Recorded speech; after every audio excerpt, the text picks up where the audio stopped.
Hi friends, అమరావతిలో CII centre ఏర్పాటు చంద్రబాబు నాయుడు.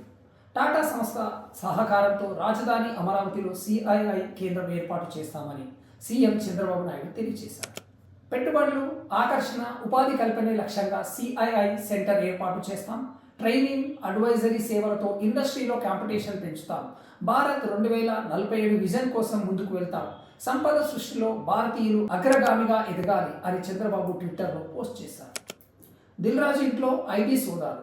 హైదరాబాద్లో 8 చోట్ల ఐటీ అధికారులు సోదాలు నిర్వహిస్తున్నారు. టాలీవుడ్ నిర్మాత FAS చైర్మన్ దిల్ రాజు ఇల్లు, ఆఫీసులో సోదాలు చేపట్టారు. ఆయన సోదరుడు, కుమార్తె, బంధువుల ఇళ్లలోనూ తనిఖీలు చేస్తున్నట్లు తెలుస్తుంది. ఆయన నిర్మించిన సంక్రాంతికి వస్తున్నాం సినిమా ఇటీవల విడుదలై 200 కోట్లకు పైగా కలెక్షన్ సాధించిన సంగతి తెలిసిందే. పుష్ప 2 నిర్మాతల, భాగస్వాముల ఇళ్లలోనూ సోదాలు జరుగుతున్నాయి. లబ్ధిదారుల లిస్టులో మీ పేరుందా లేదా ఇలా చేయండి.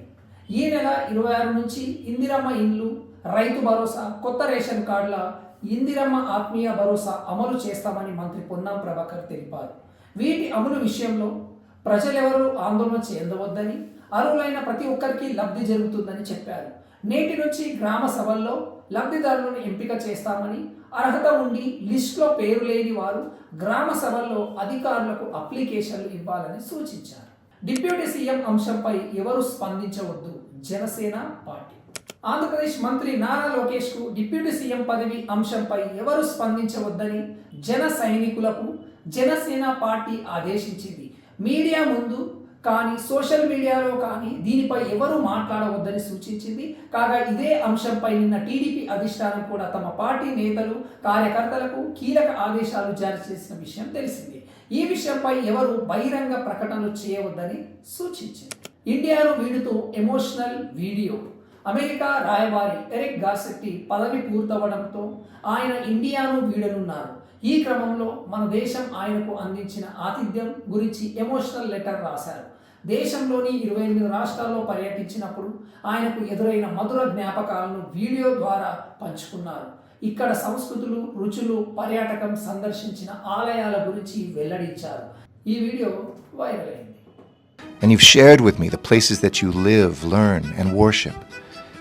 నేటి నుంచి దరఖాస్తులకు మరో అవకాశం. రైతు భరోసా, ఇందిరమ్మ ఇల్లు, రేషన్ కార్డులు, ఇందిరమ్మ ఆత్మీయ భరోసా పథకాలకు నేటి నుంచి ప్రభుత్వం మరోసారి దరఖాస్తులను స్వీకరిస్తుంది. రేషన్ కార్డులు, ఇందిరమ్మ ఇళ్లకు సంబంధించి ఇప్పటికీ అర్హుల జాబితా ఆయా గ్రామాలకు చేరింది. తమ పేర్లు రాలేదని కొందరు ఆందోళన వ్యక్తం చేసిన నేపథ్యంలో వారికి అవకాశం ఇవ్వాలని సర్కారు నిర్ణయించింది. అలాంటి వారి నుంచి గ్రామ సభల్లో దరఖాస్తులు స్వీకరించాలని అధికారులను ఆదేశించింది. చావా మరాఠా రాజు ఛత్రపతి సంభాజీ మహారాజ్ జీవితం ఆధారంగా తెరకెక్కుతున్న చావా సినిమా ట్రైలర్ రేపు విడుదల కానుంది. ఇందులో సంభాజీ మహారాజ్ విక్కీ కౌశల్, ఆయన భార్యగా రష్మిక నటిస్తున్నారు. తాజాగా రష్మిక లుక్ టీం విడుదల చేసింది. మహారాణిలా ఉన్న రష్మిక లుక్ ఆకట్టుకుంటుంది. లక్ష్మణ్ ఉటేకర్ డైరెక్ట్ చేసిన ఈ మూవీ ఫిబ్రవరి 14న థియేటర్లోకి రానుంది. Mobile recharge good news. ఇక 90 రోజులు రీఛార్జ్ చేయకపోయినా పర్వాలేదు. రీఛార్జ్ చేయకపోయినా సిమ్ ఎక్కువ కాలం రీయాక్టివేట్గా ఉండేందుకు ట్రాయ్ కొత్త రూల్స్ తెచ్చింది. జియో, ఎయిర్టెల్, విఐ యూజర్ 90 రోజులు, బిఎస్ఎన్ఎల్కు 180 రోజుల పాటు యాక్టివేట్గా ఉంటాయని తెలిపింది.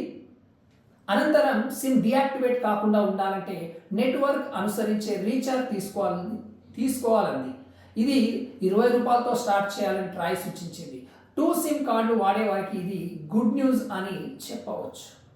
ఫిబ్రవరిలోనే సర్పంచ్ ఎన్నికలు ఫిబ్రవరిలోనే నిర్వహించేందుకు ప్రభుత్వం కసరత్తు చేస్తున్నట్టు తెలుస్తుంది.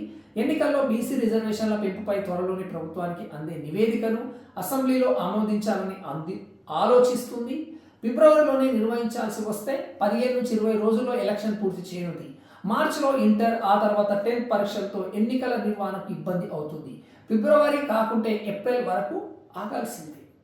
ఇదండి నేటి వార్తలు. చూస్తూనే ఉండండి ఫస్ట్ న్యూస్. Thank you. జై హింద్.